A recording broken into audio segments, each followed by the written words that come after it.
উত্তর কোরিয়ার ক্ষেপণাস্ত্র নিয়ে সবসময় চিন্তায় থাকে যুক্তরাষ্ট্র। এজন্য তারা দক্ষিণ কোরিয়া, জাপান আর গুয়াম দ্বীপ সহ বিভিন্ন জায়গায় সেনাঘাঁটি বানিয়েছে। তবে এইসব ঘাঁটি থাকলেও উত্তর কোরিয়ার শক্তিশালী দূরপাল্লার মিসাইল ঠেকানো খুব সহজ নয়।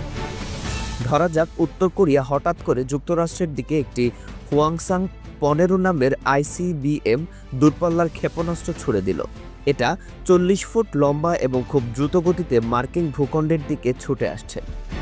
মিসাইল ছোড়ার সঙ্গে সঙ্গে মহাকাশে থাকা যুক্তরাষ্ট্রের বিশেষ স্যাটেলাইট সেটা ধরে ফেলবে, কারণ মাটিতে হঠাৎ করে তাপমাত্রা বেড়ে গেলে তা স্যাটেলাইট ধরে ফেলতে পারে।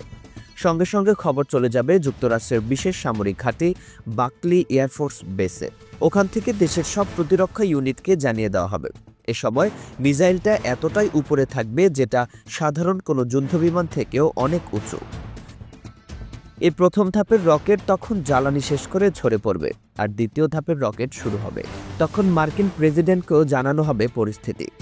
এখন এত উপরে থাকা মিসাইলকে ধ্বংস করার কোনো সরাসরি উপায় নেই যুক্তরাষ্ট্রের হাতে। তাই তারা দক্ষিণ কোরিয়া, গুয়াম আর হাওয়াইতে থাকা প্রতিরক্ষা ব্যবস্থা চালু করবে।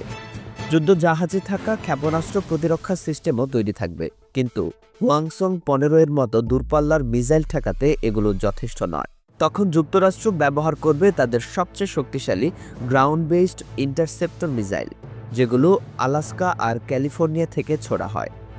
এ সময় বোঝা যাবে মিসাইলটা হাওয়াই পার হয়ে যুক্তরাষ্ট্রের মূল অংশে ঢুকে পড়ছে। প্রেসিডেন্ট তখন ডোমসডে এয়ারপ্লেন নামের বিশেষ বিমান থেকে সেনাবাহিনীকে নির্দেশ দেবেন। নিউক্লিয়ার যুদ্ধের জন্য সব যুদ্ধবিমান ও সেনা প্রস্তুত রাখা হবে।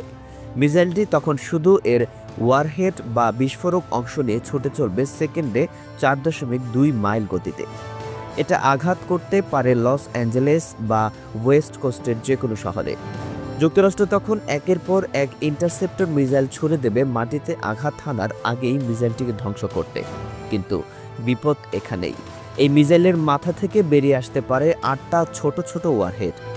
এর মধ্যে কিছু হতে পারে আসল পারমাণবিক বোমা, আর কিছু শুধু বিভ্রান্ত করার জন্য। যুক্তরাষ্ট্রের আধুনিক প্রযুক্তি তখন চেষ্টা করবে আসল বোমাটা খুঁজে বের করতে। এরপর কিল ভেহিকল নামের বিশেষ ধ্বংসকারী বস্তু দিয়ে সেই ওয়ারহেডে আঘাত হানা হবে। যদি ধ্বংস করা যায় তাহলে আকাশে একরকম আলোর ঝলকানি দেখা যাবে, আর যদি ধ্বংস না করা যায় তাহলে সেটা যুক্তরাষ্ট্রের মাটিতে আঘাত করে বিপর্যয় সৃষ্টি করতে পারে, লাখো মানুষের মৃত্যু আর এক ভয়ঙ্কর পরিণতি ডেকে আনতে পারে।